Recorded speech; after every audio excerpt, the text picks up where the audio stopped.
Hey, what's going on, you guys? Welcome to another episode of Collectively Fearless with your host, Matt. And today we're going to talk about just that, being fearless.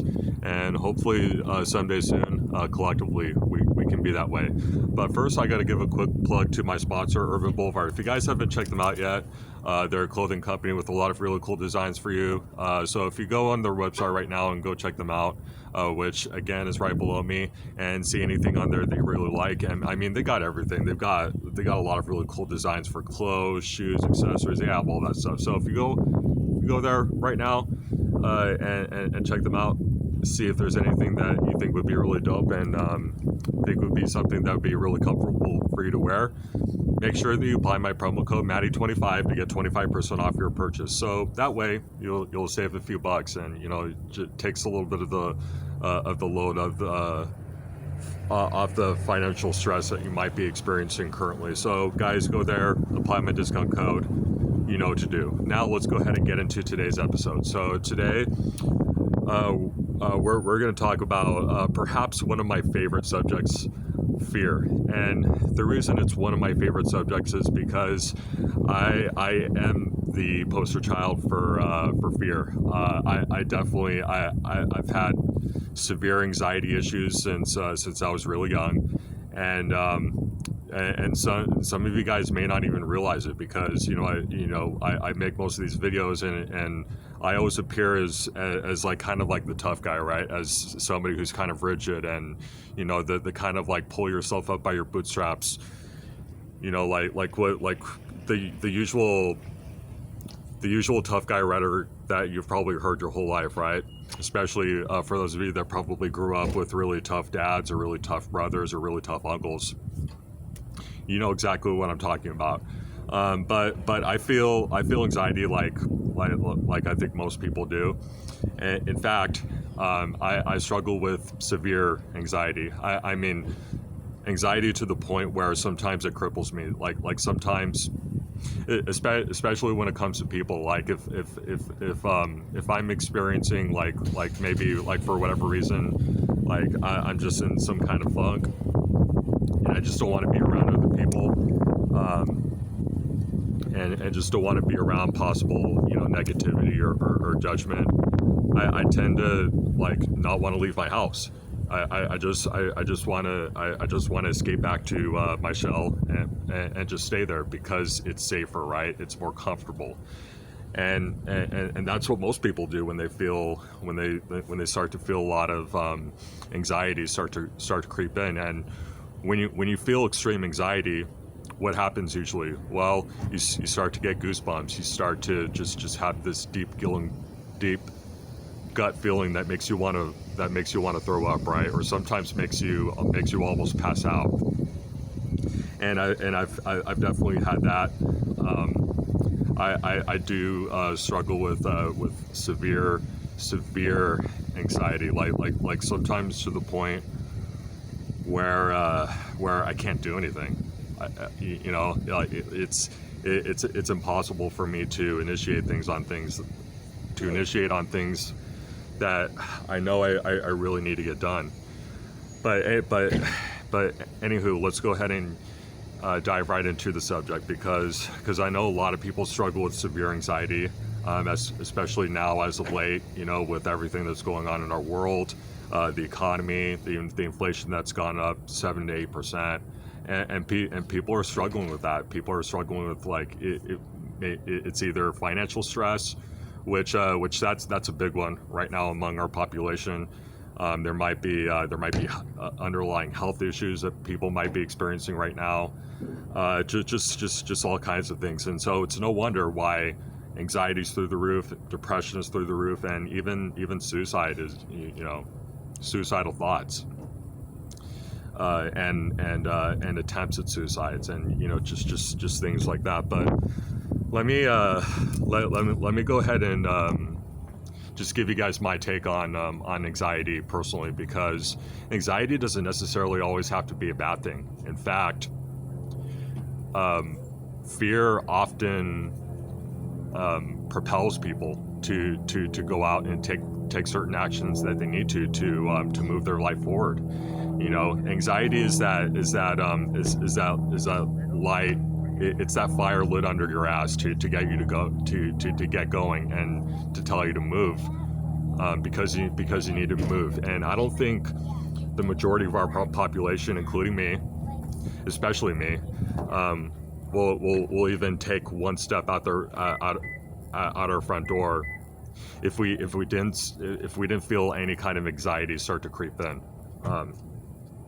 And fear often. I'm always making anti-fear messages,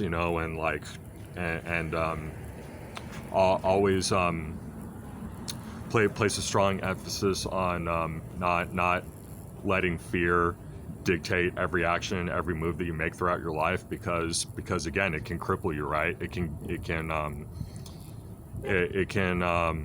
really detract from like what you really need to do.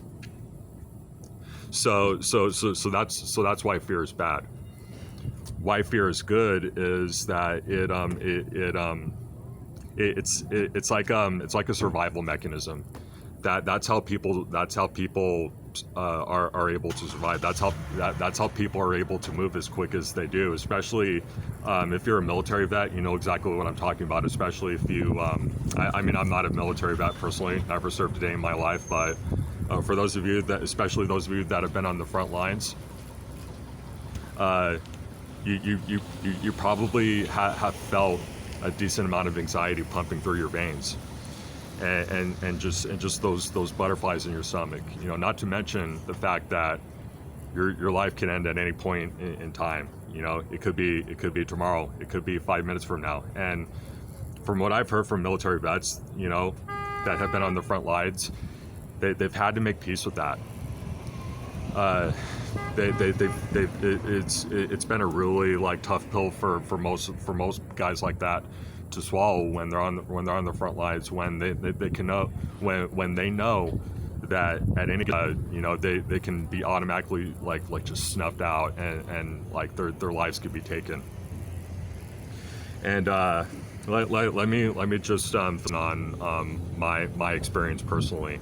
I've felt a lot of anxiety, especially over the last couple days of thinking about doing this event and putting it together. As I've said before, I'm in talks with the coordinator for the place that I'm trying to host the event at, and I to be honest with you guys, I've never felt so much anxiety in my life. I've never felt so scared in my life. But I feel like this is something that I have to do. I feel like if there's ever been a better time for me to act and to initiate on something, I think it's right now. And if it fails, if it goes to shit, and I'm in over my head, and I'm being stupid right now, and it doesn't end up going the way that I want it to go, if I don't see a favorable outcome out of this, well, then life goes on, and I learn from my mistake. And the best thing that you can do if you're ever at that point in your life is to just lick your wounds, learn from whatever it is that you need improvement on, and just go from there. And that's been really hard for me, most of my life to think of, because outcomes scare the shit out of me, guys. And it doesn't matter if it's a potential good outcome or a potential bad outcome. Uncertainty really, it's really hard for me to deal with sometimes, with my anxiety. It really is. But the moment that you're really scared, the moment that you just feel all these butterflies in your stomach and you feel like you almost want to puke, I think is the moment that you need to do it the most. I think that's the moment where you need to take action the most. Because I've been thinking about this a lot, and there's two ways that this event could play out. I could either put the money down, put the event together, set up all the chairs and stuff like that, and nobody shows up, and then I start to beat myself up over it. Like, man, like what could I have done better? You know, like why aren't people coming? You know, like do I suck? Do my videos suck? You know, but then there's the other potential outcome where, you know, and again, if it doesn't fall through, then it doesn't fall through. You know, if I can't put it together, then I can't put it together. But I also think about the willingness to like not even take a chance, to not even take that first step, and then a little bit later in life, you know, maybe 2 or 3 weeks from that point, I start to regret. I start to feel a really like deep sense of regret. So to me, I'm a very anxious person. I really like fear. Fear is definitely something that I don't think I have even been close to overcome. And I know I talk about fear a lot to you guys, and I talk about how bad it is, and that how people really need to stop adopting that kind of lifestyle, because that lifestyle is what keeps people paralyzed. It's what keeps people from. It's what prevents people from taking the action that they need to, not only for themselves, but to affect any real change that they can into our world. But yeah, guys, I definitely do have a lot of anxiety. It's something that I've really struggled with my whole life, and I'm just like you. I think we're all human beings. At the end of the day, we're all scared. We all have a certain amount of fear. I mean, when you look at people that, you know, are quote unquote tough guys, right? Which I don't consider myself a tough guy, but I'm talking about people like Joe Rogan or Jocko or you know, David Goggins, Clint Eastwood, Chris Pratt, like all these guys that are men's men, right? I mean, these are manly men. They struggle with anxiety too. They have, I would even go so far as to say that they struggle with anxiety probably more so than you do, than most of you do, than even I do. So that's something that you guys really like have to keep in mind. That's some of these people that you see that you look up to as like a figure of influence. They have their own they have their own battles too. They have their own shit that they're dealing with too. So anyway, guys, that's my message on fear. I hope you liked it. And if you want to see more videos like this, make sure that you subscribe to me on YouTube at Collectively Fearless. My Instagram handle is itsmatty_ice. And if you really think that this would benefit your friends and your family as well as it did you, even more so, make sure that you share this with your friends and your family. Go check out my sponsor. And as always, guys, that's about all I have for you until tomorrow when I put out my Sunday special. I will see you guys again very, very soon.